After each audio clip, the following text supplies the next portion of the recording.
है। So in today's class we'll be discussing about the treatment of the inguinal hernia. Previously we have covered all the theoretical aspect of the class. So in today's class we'll be discussing about the treatment. तो सबसे पहले हम बात करें कि treatment of choice क्या है। अगर आपसे कोई पूछता है कि हर्निया की कंडीशन डेवलप हो जाती है या हर्निया की कंडीशन डेवलप हुई है तो उसमें ट्रीटमेंट ऑफ चॉइस क्या है, अक्सर ये क्वेश्चन होता है। तो majority of the patient operation से भागते हैं और या ऑपरेशन से उनको डर लगता है, तो अक्सर एक ऑल्टरनेटिव की तलाश में रहते हैं। ऑल्टरनेटिव किसका? कंजर्वेटिव ट्रीटमेंट का। तो यहाँ ऐसे पेशेंट को आपको एश्योर करने की ज़रूरत है कि ट्रीटमेंट ऑफ द चॉइस क्या है। हर्निया की कंडीशन है, treatment of the choice operative intervention है। तो अगर आपसे भी कोई पूछता है कि हर्निया की कंडीशन में ट्रीटमेंट क्या हो सकता है, तो अनडाउटफुली ऐसी कंडीशन में जहाँ हर्निएशन हुआ है, treatment of the choice operative intervention है। क्लियर है? कुछ कंडीशंस ऐसी हैं जिसमें हम कंजर्वेटिव ट्रीटमेंट भी दे सकते हैं, तो वो सेलेक्टिव कंडीशन है, लिमिटेड कंडीशन है जहाँ हम कंजर्वेटिव ट्रीटमेंट दे सकते हैं। पर चूँकि ये सर्जिकल कंडीशन है, प्योर सर्जिकल कंडीशन है, यहाँ ट्रीटमेंट क्या होगा? ट्रीटमेंट ऑपरेटिव इंटरवेंशन होगा। तो ओवरऑल इसके भी यहाँ पे जहाँ लिमिटेड कंडीशन है, जहाँ पे हम सर्जिकल इंटरवेंशन नहीं दे सकते, तो वहाँ कंजर्वेटिव ट्रीटमेंट देंगे। तो इसके भी यहाँ पे हम ट्रीटमेंट को दो पार्ट में डिवाइड कर सकते हैं, सर्जिकल ट्रीटमेंट और कंजर्वेटिव ट्रीटमेंट। क्लियर है? नेक्स्ट हम बात करेंगे, सबसे पहले डिस्कस करेंगे कंजर्वेटिव ट्रीटमेंट क्या हो सकता है हर्निया की कंडीशन में। तो कंजर्वेटिव ट्रीटमेंट दो तरह का हो सकता है। एक है जहाँ पे कोई ट्रीटमेंट नहीं करेंगे। कुछ कंडीशन ऐसी हैं जहाँ पे ट्रीटमेंट देने की पॉसिबिलिटी नहीं रहती, यानी ऑपरेटिव इंटरवेंशन देने की पॉसिबिलिटी नहीं रहती, या साथ साथ में मेडिसिनल ट्रीटमेंट भी बहुत ज़्यादा इफेक्टिव नहीं हो सकता। तो फर्स्ट कंजर्वेटिव ट्रीटमेंट की हम बात करें तो इसमें नो ट्रीटमेंट, यानी हर्निया की कंडीशन है फिर भी हम वहाँ कोई ट्रीटमेंट नहीं करेंगे। सेकेंड पार्ट हो सकता है ट्रस का इस्तेमाल करना। ट्रस यहाँ बता दो, ट्रस कॉइन लाइक मटेरियल हो सकता है। सिंपल जो कॉइन हम इस्तेमाल करते हैं, कॉइन समझते हैं ना, कॉइन की तरह मटेरियल हो सकता है जिसको हम टाई करते हैं। कहाँ? जिस साइड पे हर्निएशन हो रहा है, हर्निएशन के साइड पे हम इस कॉइन को रखकर टाई कर देते हैं, बांध देते हैं, ताकि फर्दर हर्निएशन नहीं हो। Coin like material which is ऑफनली use for the prevention of the herniation from the site of the hernia. तो ट्रस वो मेटल है या मेटल कॉइन है जिसका इस्तेमाल हम करते हैं एंटीरियर एब्डोमिनल वॉल को सपोर्ट देने के लिए। मकसद हमारा क्या होता है? हर्निएशन जिस साइड से हो रहा है वहाँ से हर्निएशन को प्रिवेंट करना। तो ओवरऑल जो ट्रीटमेंट हो सकता है हर्निया की कंडीशन में, यानी कंजर्वेटिव ट्रीटमेंट की कंडीशन जो हो सकती है, उसमें दो ट्रीटमेंट हम दो तरह से डिज़ाइन कर सकते हैं। एक जहाँ पे कोई ट्रीटमेंट नहीं देंगे, यानी नो ट्रीटमेंट होगा। Second, use of the truss. Clear? तो ट्रस मैंने बता दिया, ट्रस बेसिकली मेटेलिक कॉइन हो सकता है या एक शीट हो सकती है जो एंटीरियर एब्डोमिनल वॉल के उन साइड पे हम टाई करेंगे जहाँ से हर्निएशन हो रहा है। ठीक है?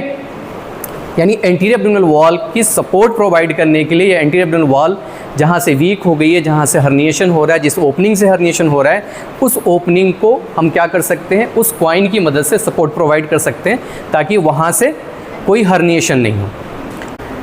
तो नो ट्रीटमेंट की कंडीशंस की हम बात करेंगे, कौन कौन सी कंडीशन है जहाँ हम ट्रीटमेंट नहीं देंगे।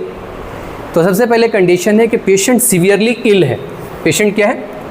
सीवियरली इल है पेशेंट, यानी जनरल कंडीशन पेशेंट की वर्स्ट है और लाइफ एक्सपेक्टेंसी बहुत कम है। तो यहाँ ट्रीटमेंट देने का कोई मतलब नहीं बनता। सीवियरली इल है या जहाँ लाइफ एक्सपेक्टेंसी क्या है? बहुत शॉर्ट है, तो यहाँ हम ट्रीटमेंट नहीं देंगे। या पेशेंट जो रिफ्यूज़ कर रहा है ट्रीटमेंट के लिए, सपोज़ करिए पेशेंट रिफ्यूज़ कर रहा है, तो आप कोई ट्रीटमेंट नहीं दे सकते।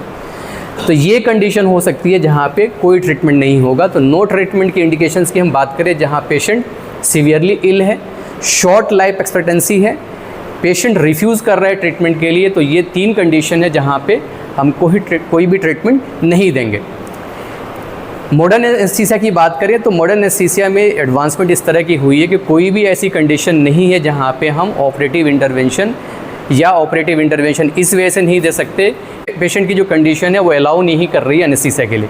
यानी जो एनेस्थेटिक एडवांसमेंट हुआ है वहाँ हर कंडीशंस के अंदर हम एनेस्थीसिया या सूटेबल एनेस्थीसिया हम चूज़ कर सकते हैं, यानी ऑपरेटिव इंटरवेंशन हो सकता है। कुछ ही पेशेंट्स हैं, खासतौर से ओल्ड पेशेंट के अंदर, जहाँ क्रोनिक ब्रोंकाइटिस की कंडीशन है, ये कॉन्ट्राइंडिकेशन हो सकता है जनरल एनेस्थीसिया के लिए, तो उसका सब्स्टिट्यूट हो सकता है हम स्पाइनल एनेस्थीसिया के अंदर दे सकते हैं।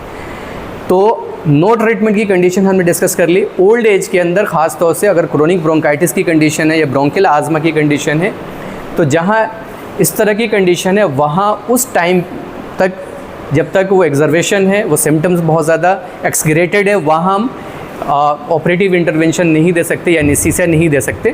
पर कोई भी ऐसी कंडीशन नहीं है जहाँ पे लिमिटेशंस की हम बात करें कि ये कंडीशन है जहाँ पे ऑपरेटिव इंटरवेंशन नहीं दे सकते। कुछ सेलेक्टिव कंडीशन जिसमें हमने बात करी, क्रोनिक ब्रोंकाइटिस है या ब्रोंकियल आज़मा की कंडीशन है, तो यही कुछ कंडीशन है जहाँ पेशेंट अनसूटेबल हो सकता है एनेस्थीसिया के लिए। क्लियर? नेक्स्ट हम बात करेंगे ट्रस की हम बात करें, सेकेंड ट्रीटमेंट की हम बात करें ट्रस। तो एंटीरियर एब्डोमिनल वॉल पे जहाँ से हर्निएशन हो रहा है, हर्नियल ओरिफिस पे इसको टाई करते हैं बाहर से प्रेशर एक्सर्ट करने के लिए, ताकि वहाँ से कोई हर्निएशन नहीं हो। तो ट्रस ये चीज़ क्लियर करें, जब भी आप किसी को एडवाइस कर रहे हैं ट्रस का इस्तेमाल, एक तो पहले इसको कंडेम करें कि ये कोई ट्रीटमेंट नहीं है, क्योंकि इसके आफ्टर इफ़ेक्ट्स हैं, वो आगे हम डिस्कस करेंगे।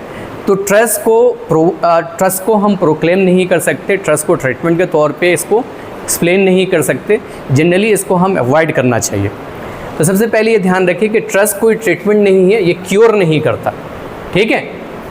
ये क्योर नहीं करता हर्निया को, ये सिर्फ सपोर्ट प्रोवाइड करता है। बात करें कुछ कंडीशंस ऐसी हैं जहाँ पे हम ट्रस इस्तेमाल कर सकते हैं। उसमें फर्स्ट कंडीशन है न्यूबॉर्न अगर या इन्फेंट है जिसके अंदर हर्निएशन की कंडीशन है, वहाँ हम ट्रस इस्तेमाल कर सकते हैं। छोटे बच्चे हैं, न्यूबॉर्न है या इन्फेंट है जहाँ हर्निया की कंडीशन डेवलप हो रही है, तो ऐसी कंडीशन में हम ट्रस इस्तेमाल कर सकते हैं। क्लियर? जिसका मकसद क्या होता है? प्रिवेंशन किससे? हर्निएशन से प्रिवेंशन करना हमारा मकसद होता है, ठीक। अब इसके लिए रिक्वायरमेंट है, ख़ास तौर से कुछ प्री रिक्विसाइड्स रिक्वायरमेंट है या प्री रिक्विसाइड कंडीशंस हैं जिन्हें हमें ध्यान में रखना होता है जब भी हम ट्रस इस्तेमाल करते हैं। तो फर्स्ट कंडीशन है कि हर्निया इजीली रिड्यूसिबल होना चाहिए, यानी हर्निया की कंडीशन क्या होनी चाहिए? Reducible hernia, reducible type of the hernia की कंडीशन है। तो ये फर्स्ट रिक्विसाइड कंडीशन है या फर्स्ट कंडीशन है जहाँ आप ट्रस इस्तेमाल कर सकते हैं। सपोज़ कि इरिड्यूसिबल हर्निया, वहाँ ट्रस इस्तेमाल नहीं करेंगे। इंडिकेशन ऑलरेडी हमने बात करी, एज ग्रुप क्या हो सकती है? बच्चों के अंदर यहाँ इफेक्ट हो सकता है, इन्फेंट्स के अंदर या न्यूबॉर्न के अंदर आप ट्रस इस्तेमाल कर सकते हैं, ठीक है। तो इसके लिए रिक्वायरमेंट ये है कि जो हर्निया की कंडीशन है वो reducible type of the hernia है। ऐसे ही पेशेंट, सेकंड जो रिक्वायरमेंट है, पेशेंट रीजनेबली इंटेलिजेंट होना चाहिए। पेशेंट को जो आप इंस्ट्रक्शन दे रहे हैं वो पेशेंट उसको समझ सके, ठीक है। ये भी रिक्वायरमेंट है किसके लिए? ट्रस के यूज़ के लिए। तो फर्स्ट है कि रिड्यूसिबल हर्निया, सेकंड रिक्वायरमेंट है पेशेंट इंटेलिजेंट हो कि आपकी इंस्ट्रक्शंस को फॉलो कर सके। तो ये दोनों ही चीज़ें पॉसिबल नहीं है छोटे बच्चों के अंदर और इन्फेंट्स के अंदर। तो जो केयर टेकर हैं वो यहाँ पे हेल्पफुल हो सकते हैं, ठीक है। तो फर्स्ट जो रिक्वायरमेंट है ट्रस के इस्तेमाल के लिए है कि हर्निया ईजिली रिड्यूसिबल होनी चाहिए। सेकंड रिक्वायरमेंट है पेशेंट रीजनेबली इंटेलिजेंट हो ताकि इंस्ट्रक्शंस को फॉलो कर सके, ट्रस को कैसे बांधना है, कैसे टाई करना है वो उसको समझ सके, ट्रस कब उसको रिमूव करना है ये पता होनी चाहिए, ट्रस को दोबारा कब टाई करना है, ये सारे इंस्ट्रक्शंस को फॉलो कर सके। साथ साथ में ट्रस जहाँ इस्तेमाल करते हैं उसका केयर ज़रूरी है। लगातार एक ही स्किन के साइड्स पे अगर ट्रस का इस्तेमाल कर रहे हैं तो मैकेनिकल इंजरीज़ के नतीजे में वहाँ इन्फेक्शन डेवलप हो सकता है, या क्लीनिंग नहीं होगी तो सोर्स ऑफ इन्फेक्शन हो सकता है। तो इस सारे इंस्ट्रक्शंस को फॉलो करने के लिए जो पेशेंट जिसमें हम ट्रस इस्तेमाल कर रहे हैं वो इतना इंटेलिजेंट हो कि आप इंस्ट्रक्शंस को फॉलो कर सके और समझ भी सके, ठीक है। इसके अलावा जो इंडिकेशन है, जो ऑपरेशन के लिए रिफ्यूज़ कर रहे हैं, यानी एडल्ट पॉपुलेशन जो ऑपरेशन के लिए रिफ्यूज़ कर रहे हैं उनमें हम ट्रस का इस्तेमाल कर सकते हैं, ठीक है। तो ऐसे लोग जहाँ पे ऑपरेटिव इंटरवेंशन से बचना चाह रहे हैं और चाह रहे हैं कि ट्रस का इस्तेमाल करें, तो उनको ये भी बताएं कि इस ट्रस के इस्तेमाल से कुछ कॉम्प्लिकेशंस हैं, इस ट्रस के इस्तेमाल के साथ कुछ कॉम्प्लिकेशन एसोसिएटेड है। तो उन कॉम्प्लिकेशंस को आप जब भी इस तरह के पेशेंट जो आपके पास आ रहे हैं उनको आप एक्सप्लेन करिए कि ये इस्तेमाल तो आप कर सकते हैं, पर इससे पोस्ट ट्रस यूज़ जो होगा, जो कॉम्प्लिकेशन होगा वो ज़्यादा डेंजरस है, तो इसको भी आप ध्यान में रखें। पॉसिबिलिटी क्या है, रिज़ल्ट आ भी सकता है और रिज़ल्ट नहीं भी आएगा। अगर रिज़ल्ट नहीं आता, फेलियर अभी ट्रीटमेंट होगा, तो इन दैट केस जो ऑपरेटिव इंटरवेंशन होगा वो बेहतर नहीं होगा। आगे हम डिस्कस करेंगे इसको भी। तो जो भी इससे रिलेटेड, इसके यूज़ से रिलेटेड जो कॉम्प्लिकेशन है उसको भी एक्सप्लेन करें, ठीक है। तो इसकी इंडिकेशंस की हम बात करें तो फर्स्ट इंडिकेशन है कि ओल्ड पेशेंट है और कुछ इस तरह की डिजीज से सफ़र कर रहा है, जैसे क्रोनिक ब्रोंकाइटिस की कंडीशन है। क्रोनिक ब्रोंकाइटिस की कंडीशन है तो ब्रोंकाइटिस की कंडीशन जब भी होगी, इसमें क्रोनिक कफ की कंप्लेन होती है। क्रोनिक कफ की कंप्लेन होगी तो इंट्राअब्डोमिनल प्रेशर बढ़ेगा। इंट्राअब्डोमिनल प्रेशर बढ़ेगा तो हर्नियल ऑपरेशन या हर्निया के लिए जो ऑपरेटिव इंटरवेंशन देंगे वो फेल हो सकता है, रिकरेंसी हो सकती है। तो ऐसी कंडीशन में हम ऑपरेटिव इंटरवेंशन ना देकर हम ऐसे पेशेंट में ट्रस का इस्तेमाल कर सकते हैं, या जब तक वो कंडीशन ट्रीट नहीं होती तब तक ऑपरेटिव इंटरवेंशन नहीं देंगे। तो क्रोनिक ब्रोंकाइटिस की कंडीशन है, ऐसे इनलार्ज प्रोस्टेट की कंडीशन है। पेशेंट को मिक्चुरेट करने के लिए स्ट्रेन करना पड़ेगा। स्ट्रेनिंग कंडीशन जो भी होगी वो रिजल्ट कर सकता है इंक्रीज इंट्राअब्डोमिनल प्रेशर, और इंक्रीज इंट्राअब्डोमिनल प्रेशर रिफ्लेक्ट होगा विसराज पे, और विसराज जहाँ से भी वीक पॉइंट उसको मिलेगा वहाँ से हर्निएट हो जाएगा। तो इनलार्ज प्रोस्टेट की कंडीशन है, कॉन्स्टिपेशन की कंडीशन है, या सीवियर कार्डियो रेस्पिरेटरी डिसऑर्डर्स हैं जहाँ पे आप ऐसे पेशेंट ऐसी कंडीशन में जहाँ एनेस्थीसिया का रिस्क नहीं ले सकते या ऑपरेटिव रिस्क नहीं ले सकते, तो ऐसी कंडीशन में हम ट्रस का इस्तेमाल कर सकते हैं, या वो पेशेंट जिनकी लाइफ एक्सपेक्टेंसी बहुत कम है उनमें कर सकते हैं। ठीक है, क्लियर है।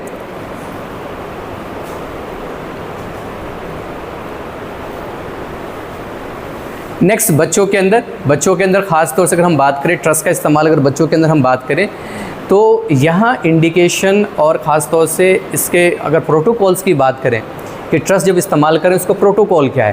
प्रोटोकॉल ये है कि कंटिन्यूअस आपको 2 ईयर्स तक आपको ट्रस इस्तेमाल करना है। ये लॉन्ग ड्यूरेशन है, जब से आपने बांधना शुरू किया है तब से बीच में एक भी गैप नहीं आनी चाहिए। अगर आपने गैप क्रिएट किया, उस साइड से हर्निएशन हो जाएगा तो जो रिज़ल्ट होगा वो ज़ीरो होगा।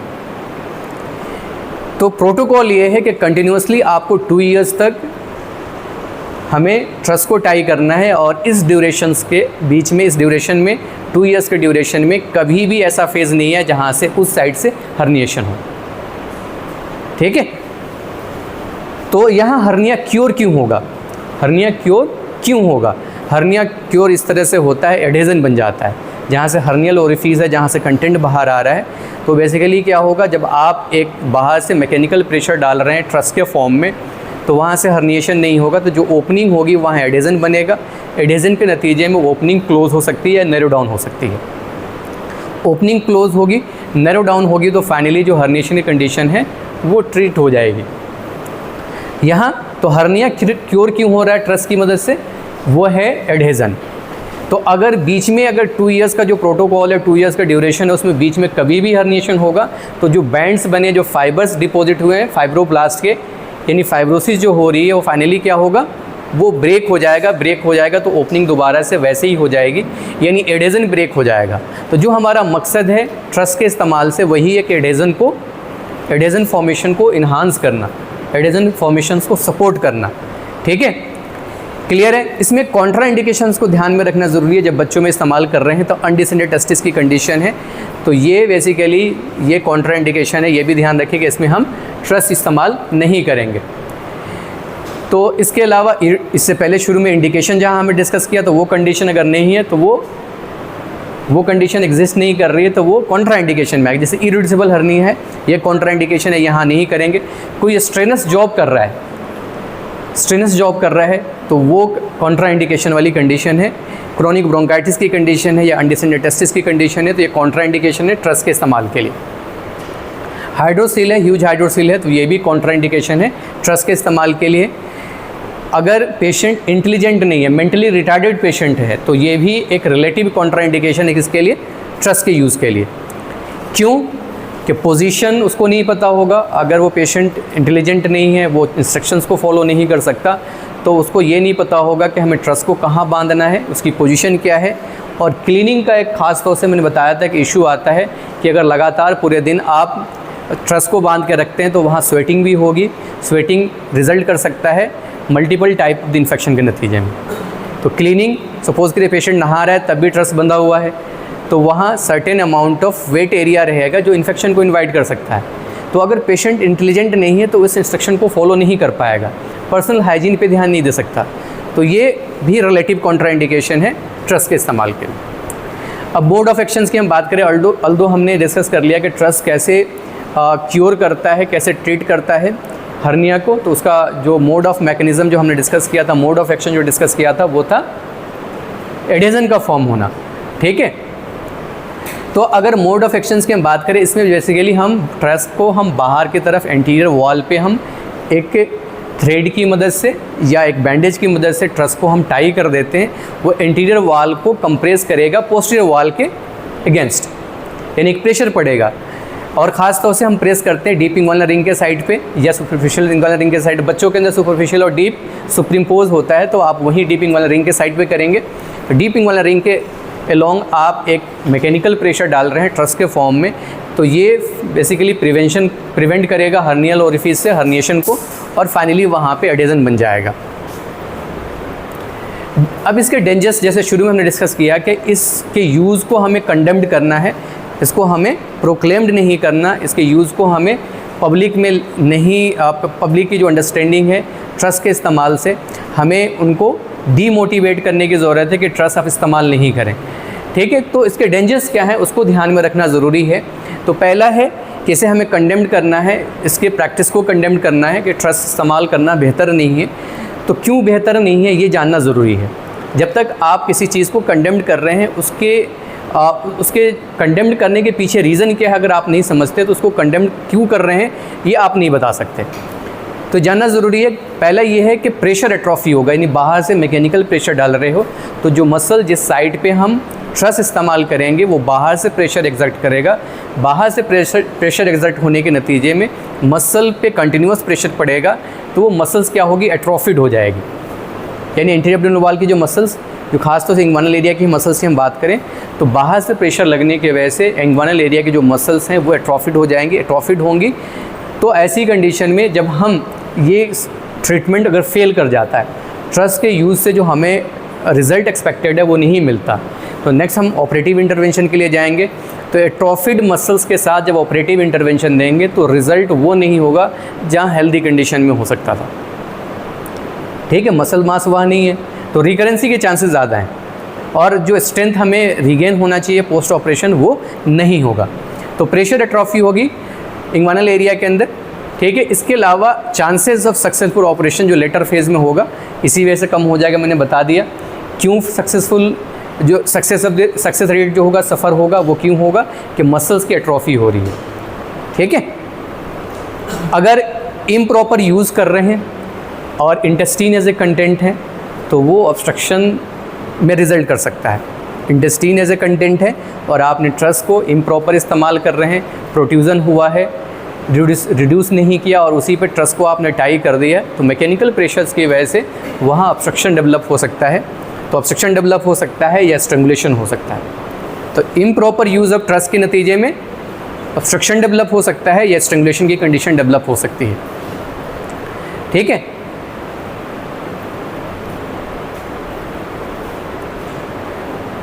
अगर इम्प्रॉपर क्लीनिंग हो रही है तो multiple type of infection develop हो सकता है, यानी अनहेल्दी स्किन प्रोड्यूस होगा, और अनहेल्दी स्किन जब हम सब्सिक्वेंटली अगर ये जो हमारा प्रोसेस है ट्रस के नतीजे में जो बेनिफिट हमें होगा अगर हासिल नहीं होता या ट्रीटमेंट फेल कर जाता है, तो ऐसी कंडीशन में अगर स्किन ऊपर की अंडरलाइंग स्किन अनहेल्दी है तो ऐसी कंडीशन में वुंड हीलिंग में डिफ़िकल्टीज़ हो सकती हैं। वुंड हीलिंग में डिफ़िकल्टीज़ होगी जब ऑपरेट करेंगे आप। ठीक है, तो रिजेक्शन के चांसेस ज़्यादा हैं, रिजेक्शन का चांस ज़्यादा होगा। इस वजह से ऐसी एडहेजन अगर बन जाए, एडहेजन किसके बीच में बन जाए, हर्नियल सैक के बीच में या इंग्वानल कनाल के बीच में, तो जब ऑपरेट हमें करना होगा उस दौरान सर्जन को स्ट्रगल करना पड़ेगा। यहाँ ब्लीडिंग के भी चांस है, स्ट्रक्चर डैमेज के भी चांस है, और सर्जन को एनोटिपिकल स्ट्रक्चर्स को सेपरेट करने में भी स्ट्रगल करना पड़ेगा। ठीक है, तो ये भी हर ऑपरेशन के लिए सूटेबल नहीं है।